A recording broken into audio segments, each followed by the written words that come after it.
எல்லாத்தையும் நல்லா பார்த்துக்குவாங்க. இது ஒன்று போதுங்க.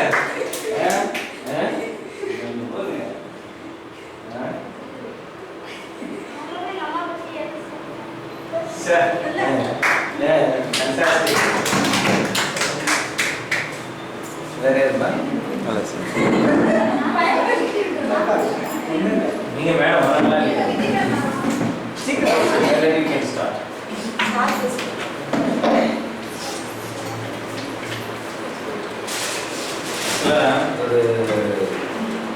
ஒரு ஊர்ல வந்து மக்கள் தொகை அதிகமாச்சு.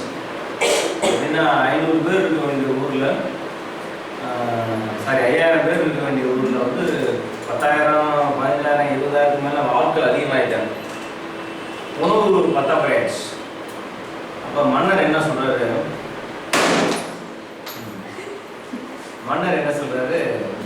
ஒவ்வொரு வீட்லயும் 5 பேருக்கு மேல இருக்கக்கூடாது. அதே மாதிரி 60 வயசுக்கு மேல இருக்க கிழவி யார் இருந்தாலும் கொண்டு போய் விஷவத்தி கொண்டுருங்க. ஏன்னா தேவையில்லாம கிழவி இருந்தா அந்த வீட்டுக்கு சொன்ன பாரம் அவகார தின்னுட்டு இருக்கேன். அப்ப 60 வயசுக்கு மேல இருக்க அத்தனை பேரையும் வந்து கொல்ல சொல்லிட்டாங்க. கொல்ல சொன்னே எல்லாருமே அவன் வீட்டுல இருக்க அம்மா அப்பா பாட்டி தாத்தா யார் 60 வயசு மேல கொண்டுட்டாங்க. எண்ணிக்கை நல்லா குறைஞ்சிருச்சு. ஒரே ஒருத்தர் மட்டும் தன்னுடைய நொண்டி தகப்பன கொல்ல மனசாரு என்ன பண்ணிட்டான், வீட்டுல வந்து பரனுக்கு மேல ஒரு பெரிய தொட்டி வச்சு அந்த தொட்டிகளை கலவனம் போட்டு உடைச்சு யாருக்கு தெரியாம அப்ப இங்கிருந்து அந்த ரொட்டி துண்டை மட்டும் ஒரு கயிறு மேல ஏற்றி விட்டு அந்த தொட்டியில் உழுற மாதிரி வச்சு அதை வச்சு அவர் சாப்பிட்டுட்டே இருந்தது. பல மாசங்கள் ஆச்சு. ஒரு 6 மாசம் 7 மாசம் கழிச்சு நல்லா எல்லாரும் சிறப்பா இருந்திருக்காங்க. ஏன்னா கிழமைதான் இல்லை எல்லாம். ஒரு நாள் வந்து புயல் மழை.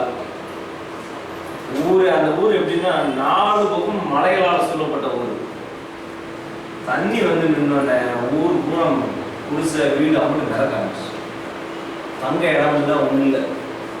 அங்க ஒரு கோயில் மாதிரி பக்கத்துல இருக்கு. அதுல போய் என்னன்னு பார்த்தா 5000 பேருக்கு 10,000 பேருக்கு அங்க இடம் இல்லை.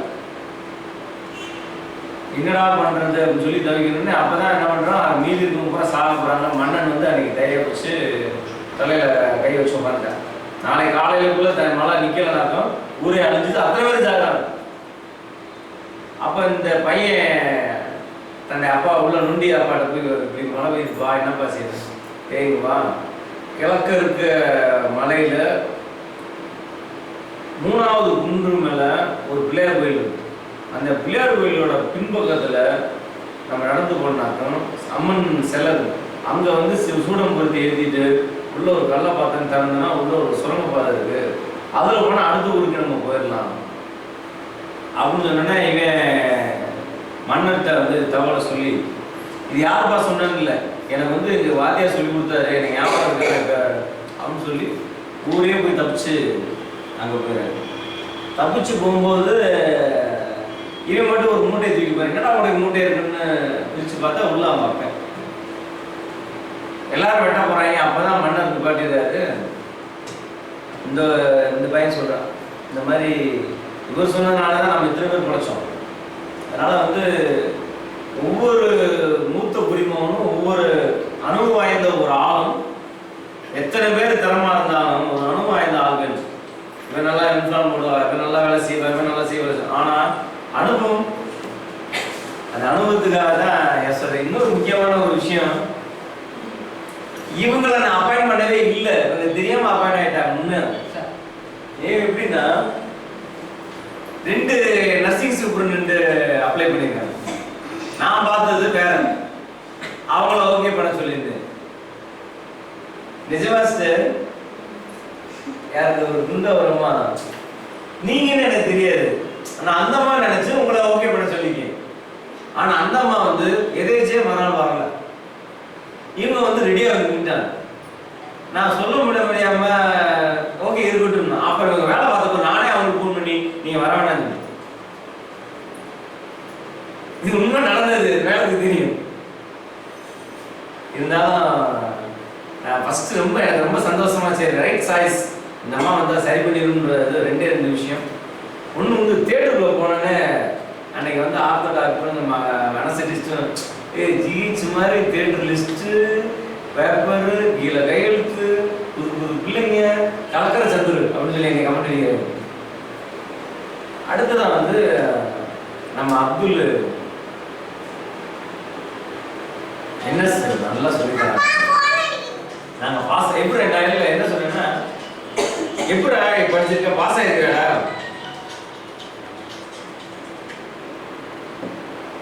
பாஸ் ஆயிருக்கா கண்டிப்பா பாஸ் ஆயிரு எப்படா என்ன சார் நான் சொல்ல என்ன சார் நல்லா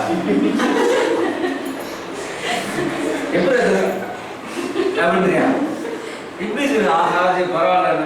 இப்ப பார்த்தா நம்ம தங்க தாரகை ஜான்சி ராணி எங்க அம்மா இருந்துச்சு.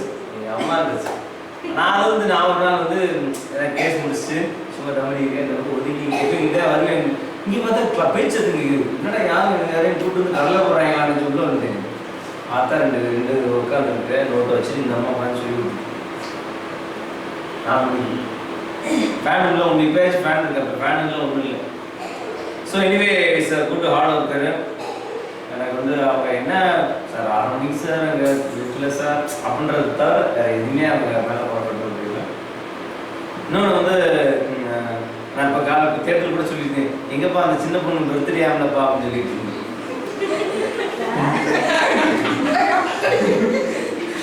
நான் என்ன சொல்லிடுறேன். ஏன்னா இன்னும் 5 பெல்லு அடித்த பிறகு ராதிகாவும் ரசீவாவும் ஓடுறதுக்கு முன்னால சடக்குன்னு ஓடி வந்து எஸ் சார் அப்படின்ற அந்த துருதுருப்புக்கு முன்னால அவன் சின்ன பொண்ணு தான். அப்போ நான் சொல்லுறேன் சிஸ்டர் கேர்ள் ஆக்டிவிட்டிஸ்ல துருதுன்னு அப்படி வந்து செம்மறி ஆகட்டும் இதாகட்டும் பிள்ளைங்களுக்கு கிளாஸ் எடுக்கிறதா. ஸோ அவங்கள இன்னும் எத்தனை வருஷம் சிஸ்டர் செஞ்சுரி போட்டு அவுட் ஆகிருக்கு சிஸ்டர். வாழ்த்துக்கள் சிஸ்டர். தேங்க்யூ.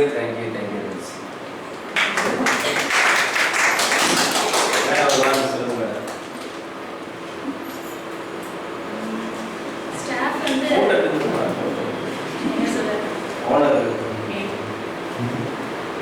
பிள்ளைங்களை வந்து என்ன சொல்ற ரொம்ப க்ளோஸா ட்ரெயின் பண்ணிட்டு இருக்காங்க. ஒரு ஆள் மட்டும் தான் நீ மாமியார் யாரு இருக்கீங்களா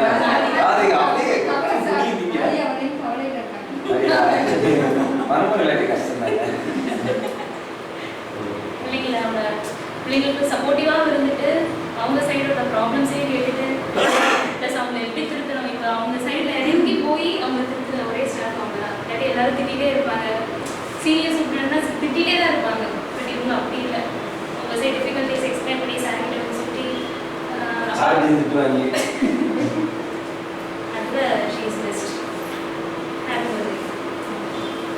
சரி எத்தனாவது பர்த்டே சார் சொல்லிருங்க. 45 சார். 45 சரி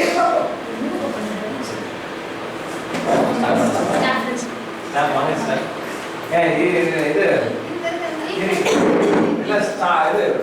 பர்த்டே டு யூ முடிக்கும்போது டப்னு மேலே இருக்குது. எஸ் ஸ்டாப் ஹalleluya. Happy birthday